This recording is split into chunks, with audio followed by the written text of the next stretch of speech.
Beh, adesso senza sminuire il ruolo che hanno le associazioni tipo ASL o di volontariato, io assolutamente non voglio intendere campagna come visite nelle scuole da parte di esperti che presentino i problemi della droga, perché si Ok. sa che l'adulto è visto come una persona distante. Io vorrei che fossero in primis i rappresentanti degli istituti e delle consulte a parlare ai compagni, iniziare da un semplice discorso, un semplice cercare di legare con una comunicazione effettiva, concreta, ma da pari, una peer Mhm. education in pratica. E poi una campagna che si potrà basare su materiale stampato, si potrà basare su discorsi, ehm, scusami, discorsi, iniziative a livello interscolastico, quindi giornate, anche inserirla nella giornata della creatività che vengono fatte nelle scuole. Quindi anche magari uscite o film, insomma, Sì, qualcosa. sicuramente adesso mi ha contattato San Patrignano, la comunità di San Patrignano, che vuole fare una rappresentazione teatrale anche nella Ah, provincia di Treviso. Mi sono molto felice, ho una grandissima soddisfazione in questo, vuol dire che effettivamente le acque si sono mosse.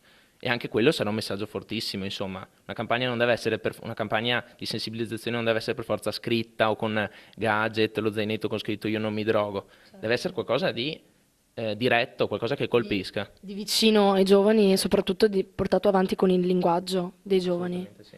E senti, per concludere, voglio chiederti di dare un messaggio, quindi di parlare proprio direttamente ai ragazzi, una sorta di videomessaggio, perché noi siamo qui anche per sensibilizzare i tuoi coetanei, ma anche i ragazzini più piccoli, sul tema della droga e dello spaccio. E il Consiglio regionale del Veneto, all'interno del progetto Civil Life che riguarda le scuole, sarebbe interessato anche appunto ad inserire la tua testimonianza all'interno del suo progetto. Per cui cosa diresti ai ragazzi, agli studenti?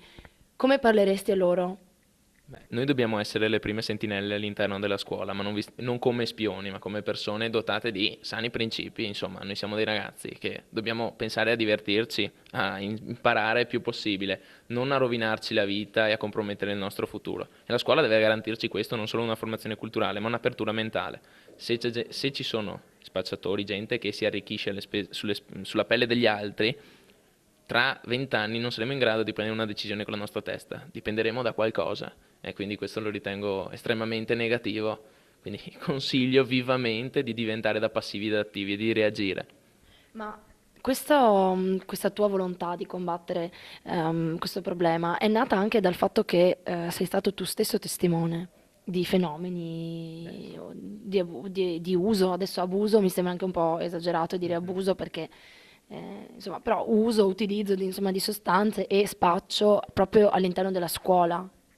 Sì, sicuramente non passa inosservato il compagno in ricreazione che passa la bustina o passa il fumo, adesso non so come si chiama esattamente, però sì, ho avuto anche amici che hanno fatto uso di droghe più o meno pesanti e persone altamente insospettabili che non ritenevo capaci di fare una cosa del genere. E questo mi ha profondamente deluso come persona e come amico oltretutto, ovviamente.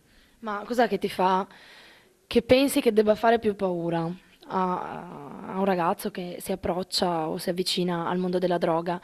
L'utilizzo di una sostanza che altera la tua personalità, la tua percezione del mondo, oppure la dipendenza? Il fatto di dipendere da qualcosa e quindi non essere più libero, perché alla fine è la libertà che si perde, Sì. oltre ai problemi di salute, ma io penso che non siano abbastanza, ehm, non sia abbastanza interessante per un ragazzo, abbastanza importante, perché è lontano dalla sua Mhm. percezione, no? Come quando dicono smetti di fumare perché tra 30 anni ti fa male, però tra 30 anni uno lo vede sempre come una cosa, ma sì, perché a me, non capita a me. Invece, che cos'è che secondo te può far breccia nella testa di un ragazzino, di un ragazzo, insomma, tu hai 18 anni, non sei più un ragazzino, ma anche insomma di un adolescente. Purtroppo 19, ma il fatto Hai di ragione. dipendere da qualcuno sono d'accordo con te, nel senso che da qualcosa o meglio, il fatto di perdere ogni capacità di intendere e volere, perché si parla di quello, il fatto di tra 20 anni di ritrovarsi dipendenti da qualcosa che non ti permetta di scegliere oggi ad esempio esco per divertirmi con gli amici ma in modo sano se sono danneggiato dalla droga che ho assunto già dalle superiori, quindi si crea una dipendenza stretta, non potrei essere in grado di fare una cosa del genere. Potrei scegliere di starmene a casa e continuare a drogarmi, ad esempio. No, certo, o ancora peggio, per divertirti avresti bisogno di Di utilizzare la droga, per cui non saresti più in grado di divertirti in senza. modo E questa sano. è la cosa più triste, penso. Per cui forse anche un ribadire il fatto che non si è bulli, che non si è forti, che non si è fighi se ci si droga o se si fuma la sigaretta o perché ci si sente migliori, grandi o uguali, insomma, ai tuoi compagni. Lo si è se non lo si fa. Esatto. Questo forse è un messaggio che dovrebbe passare, per cui tu sei sicuramente un esempio da prendere a modello per i ragazzi. Grazie. Perché? Ma non solo perché lo pensi, ma perché oltre a pensarlo hai anche il coraggio di dirlo. Mhm. E quindi, sai, si sa che tra il dire, insomma, poi e il fare, Sì, sì. però tu stai facendo, e questa è Mhm. la cosa bella. Cioè, il fatto di considerare la scuola come già il mondo reale è sbagliatissimo, nel senso di dire, beh, fa figo la sigaretta, fa figo la canna girata tra le mani. Sì, ok, a scuola puoi apparire come il più figo del mondo, quello che è coraggioso perché fa Trasgridi. utilizzo, perché trasgredisce magari in bagno di nascosto, non visto dai professori. Però una volta usciti dalle superiori il mondo purtroppo è reale. Io non posso dire lo conosco già perché sono ancora dentro alle superiori, però sicuramente sono consapevole che il mondo è diverso, che una volta che diventati dipendenti si esce dalle scuole, si esce da quel paradiso dove potevi trasgredire e ti trovi praticamente lo stesso effetto di una sberla in faccia, il fatto di non poterti più drogare perché per strada se ti trova la polizia ti ferma, a lavoro non potrai mai avere un lavoro sano Beh, è se... una responsabilità penale comunque, anche Sì, insomma dopo la maggiore sicuramente, ma età, quello lo ritengo cambiano le sottointeso, cose, cioè certo. con la maggiore età sei passabile per legge, ovviamente in Italia si sa bene che è illegale questo. E sì, il fatto di una vita reale al di fuori delle scuole superiori. Se si trasgredisce, si appare come fighi all'interno, come ragazzi trasgressori, eccetera, i più carini della scuola, magari quelli che riescono a beffare i professori. Nel mondo reale si passa come emarginati della società, per alla fine si diventa quelli se si è drogati. E purtroppo il percorso di recupero è lunghissimo, a dispetto delle associazioni bellissime che ci possono essere, dei lavori che ti possono far fare.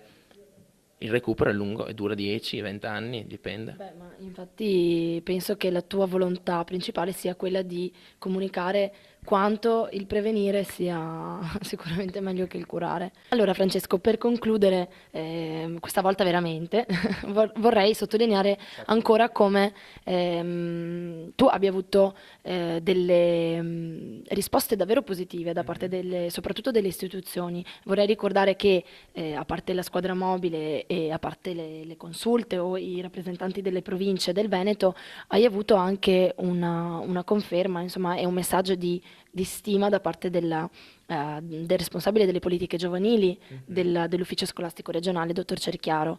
E però so anche che allo stesso tempo sei un ragazzo un po' timido, comunque modesto, e non vorresti farti pubblicità. Per cui ti voglio ringraziare perché so che hai rifiutato un servizio a qualche giornale nazionale di gossip, però qualcosa Sì, come beh. chi o gente, quindi insomma ti ringrazio e so che tu vuoi comunicare un qualcosa che sia veramente che venga preso sul serio e forse è questo il Sicuramente. motivo per cui tu hai rifiutato Mhm. a loro. Quindi vuoi spiegarmi un po' questa cosa? È semplice che non venga frainteso, Cioè non vuoi che venga che non strumentalizzato? venga strumentalizzato, venga usato semplicemente per tiratura di giornale o eccetera. Infatti mi sono appoggiato a mezzi sani come voi, come il TG3, perché? Perché il messaggio è positivo, non deve essere modificato oppure comunque travisato come voglia di far fama. Sì, insomma, non voglio assolutamente passare per eroe o per ragazzo che cerca l'attenzione dei media. Uno studente che vuole il bene per se stesso e per i suoi coetanei studenti.